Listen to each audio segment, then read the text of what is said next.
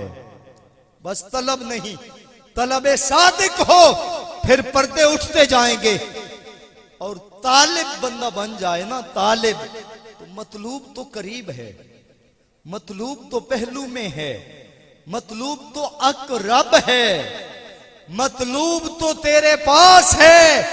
کاش یہ غرور کی, یہ تکبر کی, یہ نخوت کی, یہ اکڑ کی اور یہ خود ستائی کی, یہ خود نمائی کی, یہ اینکیں اتریں, یہ چادریں اتریں, یہ حجاب ہٹے, تو خود کو مٹا دے, اس میں جو خدا ہے پھر تو نہیں رہے گا, تجھے اپنے وجود میں بھی اسی کے جلوے نظر آئیں گے. طلب صادق ہونی چاہیے. اور فرماتے ہیں خواب میں میں نے دیکھا شمالی پہاڑوں پر بدر منیر چمک رہا ہے جس کی کرنوں سے ایک جہان منور ہو رہا ہے. تو میں نے پوچھنا شروع کر دیا کہ اس علاقے میں کوئی بزرگ بتایا گیا کہ وہاں ایک چشتی درویش ہیں حضرت خواجہ احمد میروی رحمت اللہ تعالی علیہ. تو سفر مبارک شروع کر دیا. نہ کپڑے باندھے، نہ کھانے پینے کا سامان اٹھایا، بس ایک قلب صافی اور طلب صادق لے کے یہ راہ عشق کا مسافر سوئے حریم محبوب روانہ ہو گیا. اور جب میرا شریف میں پہنچے تو یہ صرف ہم جو یہاں حاضر ہیں، یہ ہر عرس مبارک پر یہ بات کہی جاتی ہے. آج میرے ذمہ آ گئی، میرے حصہ میں سعادت آ گئی. صرف یہ ایک سبق اگر ہم اپنے شیخ محترم کا، اپنے مرشد کا، حضرت خواجہ محمد فخر الدین چشتی رحمت اللہ علیہ کا یہ ایک سبق اگر ہم یاد کر لیں، ہمارے لیے روحانیت کے دروازے کھل سکتے ہیں. اگر یہ ایک ہی یاد کر لیں. آپ اپنے مرشد خانہ پہ گئے، وہاں پہ تعارف نہیں کرایا کہ میں حکیم ہوں، میں عالم ہوں، منطق بلاغت جانتا ہوں، میرا خاندان بڑا ہے، میں صاحبزادہ ہوں، میں پیر ہوں، میں پیروں کا پتر ہوں، میرے جد اعلیٰ کے پاس پٹیالہ، لکھنؤ، کلکتہ کے لوگ پڑھنے کے لیے آتے تھے. میں اس دادے کا پوترا ہوں جس کی شاگردی اور مریدی کے لیے مجدد الفسانی کا بیٹا سرحد سے آتا ہے. کوئی تعارف نہیں کرایا. لنگر خانہ میں وہی روٹیاں، وہی ٹکڑے کھائے، نماز عشاء ادا فرمائی.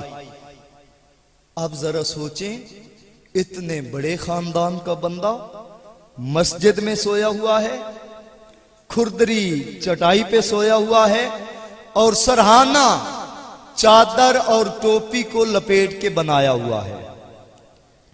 اللہ اکبر.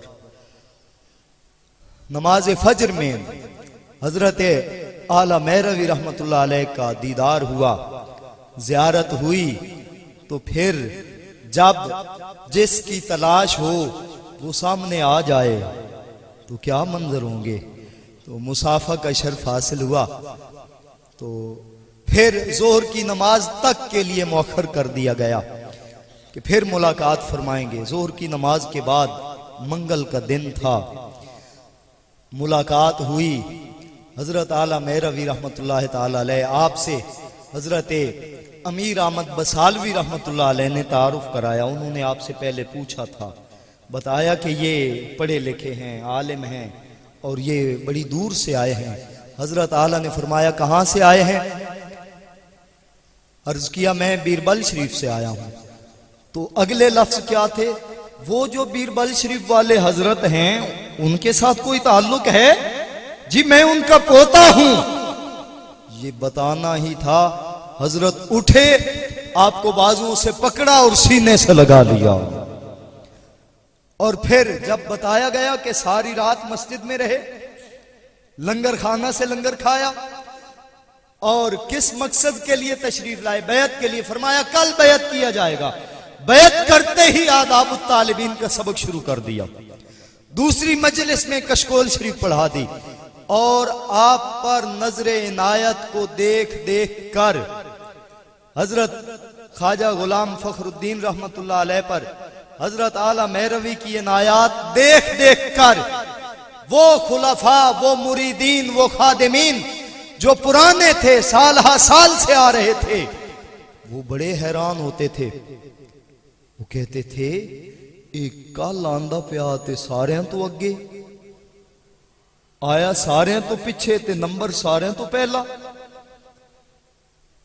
حاضرین محترم، اس طرح آپ ان تمام خلفاء، مریدین اور معتقدین کے بھی منظور نظر اور مقبول نگاہ بن گئے. حضرت اعلیٰ میروی رحمت اللہ تعالی علیہ نے، یہ بات پھر توجہ طلب ہے، حضرت اعلیٰ میروی رحمت اللہ تعالی علیہ نے حضرت خواجہ محمد سعید صاحب کے نام ایک خط لکھا. اس مکتوب گرامی کا ایک اقتباس آپ کی خدمت میں عرض ہے.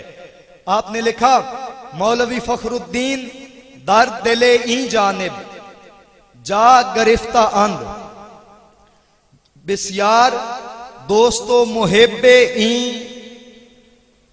این جا. اور فرمایا کہ یہ جو آپ کے بیٹے حضرت مولوی فخر الدین صاحب ہیں، انہوں نے میرے دل میں بڑی جگہ بنا لی ہے. ایک تصوف کی بات ہے، صوفیاء کہتے ہیں کہ مرشد کو دل میں بسا لو، مرشد کو دل میں بسا لو، بہت بڑا کمال ہے. مرشد کو دل میں بسا لو، بہت بڑا کمال ہے. جسے مرشد دل میں بسا لے اور پھر لکھ کے بھیجے کہ میں نے آپ کے بیٹے کو دل میں بسا لیا. اور فرمایا یہاں ان سے دوستی بھی ہو گئی، یہ محب بھی ہو گئے. بھئی دوست بھی محب ہے، محب بھی دوست ہے. دوست الگ کہا، محب الگ کہا، تو حضرت اعلیٰ مہروی نے ایسے تو نہیں کہا نا. تو چشتیوں کی بارگاہ میں، چشتیوں کی خانقاہ پہ، چشتیوں کی مسجد میں چشتیوں کا ملک کہنا چاہے گا کہ محب محب ہو گیا، دوست محبوب ہو گیا. کہا حضرت اعلیٰ مہروی نے کہ آپ کا بیٹا میرا محبوب بھی ہو گیا ہے، میرا محب بھی بن گیا ہے. اور فرمایا امید است کہ حق تعالی ایشارہ مقبول و محبوب جناب خود گرداند. فرمایا میں یقین کرتا ہوں، اللہ کی بارگاہ میں امید رکھتا ہوں.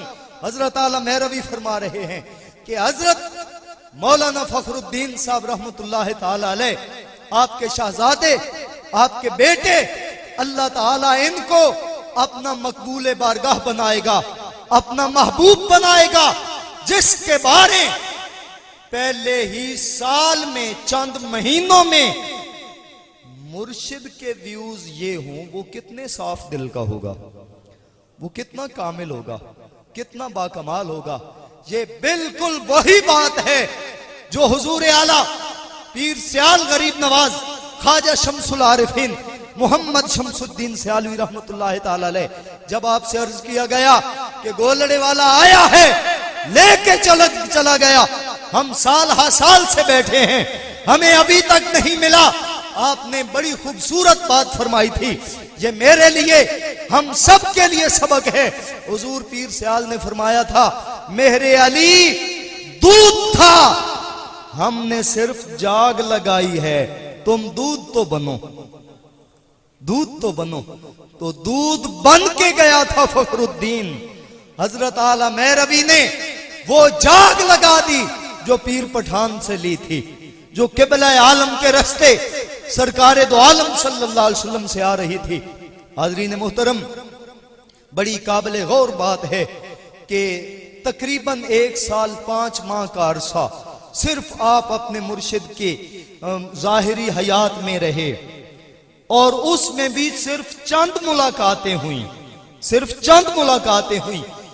لے کر کیا آئے، لے کر کیا آئے، یہ کسی کو لفظوں میں بتانے کی ضرورت نہیں. جو باہر سے آ رہے ہیں وہ بھی دیکھیں، جو یہاں بیٹھے ہیں ذرا پیچھے نظر اٹھا کے دیکھیں. یہاں سے لے کے وہاں تک یہ جتنا کچھ ہے حضرت اعلیٰ مہروی کی نگاہ کا فیضان ہے. یہ انہی لفظوں کی برکت ہے کہ حق تعالی اشارہ مقبول محبوب جناب خود گرداند. اب پھر یہ 2 لفظ آ رہے ہیں تو اتنی سی محبت میں اجازت ہوتی ہے، اتنی سی وہ ترمیم جس سے اصل معنی نہ بدلے اس کی اجازت ہوتی ہے. میں آپ کی محبتوں کا سہارا لے کے ان 2 لفظوں پہ پھر آپ کی توجہ دلاؤں گا. حضرت اعلیٰ مہروی نے فرمایا کہ حضرت جناب فخر الدین صاحب یہاں سے 2 چیزیں لے کے جا رہے ہیں، مقبولیت اور محبوبیت. تو بلا تشبیہ و تمثیل عین حقیقت یہ بنتی ہے کہ وہ مقبولیت حاجی معین الدین صاحب کی شکل میں تھی، محبوبیت بانی ادارہ معین الاسلام کی شکل میں تھی. گویا کہ حضرت اعلیٰ مہروی نے بتا دیا تھا کہ ان کا بیٹا مقبول ہوگا، ان کا پوتا محبوب ہوگا، نام کا بھی کام کا بھی. حاضرین محترم، یہ ذرا غور فرمائیں، اس پہ توجہ فرمائیں، یہ کون ہے؟ پیلو کے درخت کے ایک جھنڈ میں بیٹھا رہتا ہے۔ اللہ اکبر۔ اور وہ کیفیات کہ اس وقت کسی کو ملاقات کی اجازت نہیں ہوتی تھی، کسی کو ملاقات کی اجازت نہیں ہوتی تھی۔ اور حضرت بڑے حاجی صاحب خواجہ معین الدین چشتی نظامی رحمت اللہ علیہ آپ فرماتے ہیں کہ میں ایک بار گیا، ابا جی وہاں تشریف فرما تھے، میں گیا، میں نے دیکھا کہ آسمان کی طرف ٹک ٹکی باندھے دیکھ رہے ہیں، آنکھیں سرخ ہیں، پتہ نہیں کس مہویت میں ہیں، کسے دیکھ رہے ہیں، کسے ڈھونڈ رہے ہیں۔ اللہ اکبر۔ تو یہ مہویت و استغراق اس مرد حق کو حاصل تھا کہ جو زمین پہ بیٹھ کے آسمان والوں کا نظارہ کر رہا تھا۔ حضرین گرامی، ہمارے حضرت خواجہ محمد فخر الدین چشتی نظامی رحمت اللہ تعالی علیہ، آپ کی علمیت اور تفصیلی تعارف، یہ تو چند باتیں منتشر سی باتیں ہیں، یہاں تو کئی گھنٹے گزر جائیں تو ان باتوں کا احاطہ بندہ نہیں کر سکتا۔ تفصیلی اور مستند اور پکی باتیں اگر آپ کو چاہیے، سٹال پہ فیضان مہروی موجود ہے، وہ حاصل کریں اور آپ کو روحانی لذت ملے گی، ایمانی لطف ملے گا۔ یہ وہ شخصیت ہیں کہ جن کی حضرت سیدنا خضر علیہ السلام سے ملاقاتیں ہوتی تھیں، اور آپ دریا پہ تشریف لے جاتے تھے۔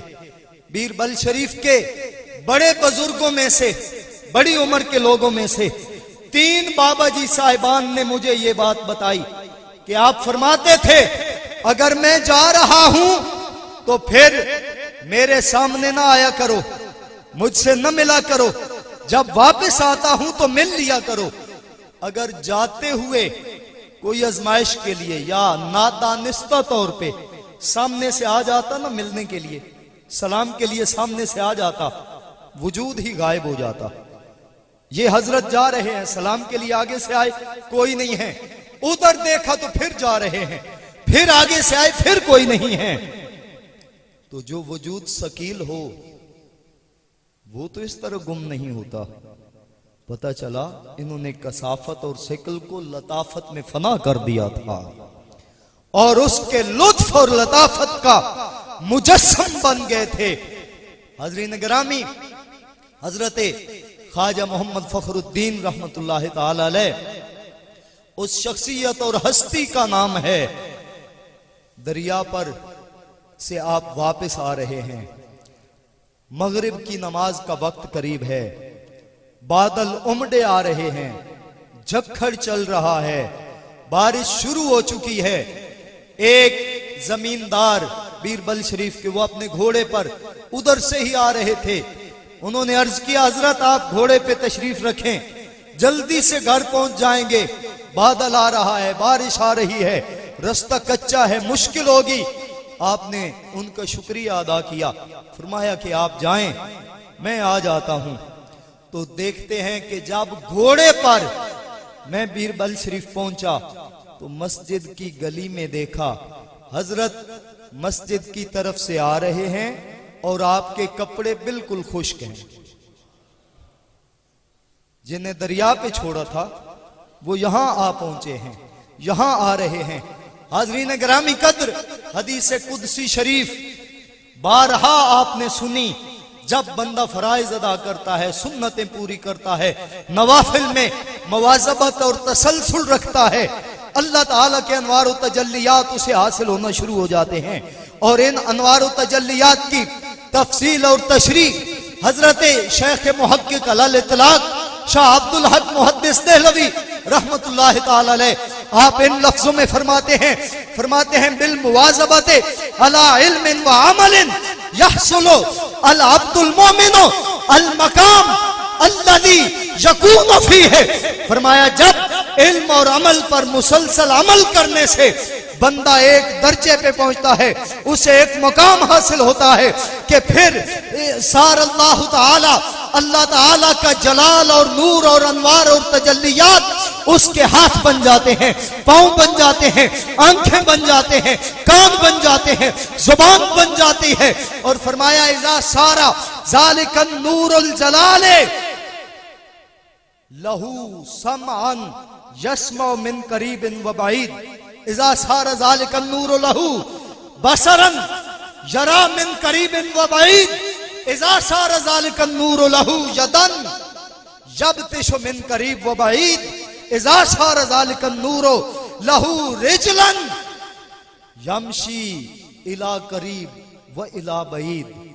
آپ فرماتے ہیں جب وہ نور بندے کو حاصل ہوتا ہے اور جس کی آنکھ میں اس کا نور آ جائے وہ قریب سے بھی دیکھتا ہے، وہ دور سے بھی دیکھتا ہے. جس کے کان میں یہ نور آ جائے وہ قریب سے بھی سنتا ہے، دور سے بھی سنتا ہے. دیکھیں یہ بندہ مومن کی بات ہے جو فرائض پورے کرتا ہے، سنتیں پوری کرتا ہے، متبع شریعت ہے، مخلص ہے، مقام تقوی پہ فائز ہے. اس کا یہ مقام ہے، وہ قریب بعید سنتا بھی ہے، دیکھتا بھی ہے. وہ قریب و بعید سے دیکھتا ہے، قریب و بعید سے سنتا ہے. بیربل شریف میں تشریف لانے والوں تو پتہ چلا یہاں آنا ضروری ہے. محلات مزارات کی زیارت کے لیے، حضرت کی زیارت کے لیے یہاں آنا ضروری ہے، ورنہ وہ تو وہاں سے بھی سنتے ہیں، وہاں سے بھی دیکھتے ہیں. حتار ایک قصبہ ہے فتح جنگ کے قریب. حتار وہاں کا ایک آدمی گندم کی فصل کاٹ رہا ہے. حتار ریلوے اسٹیشن پہ آ کے ٹرین رکی.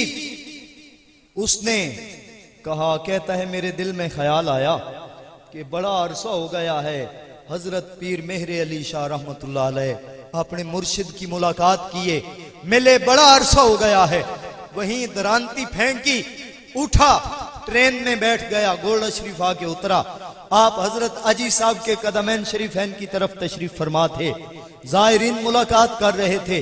وہ آیا، اس نے اپنے ہاتھ میں نا ایک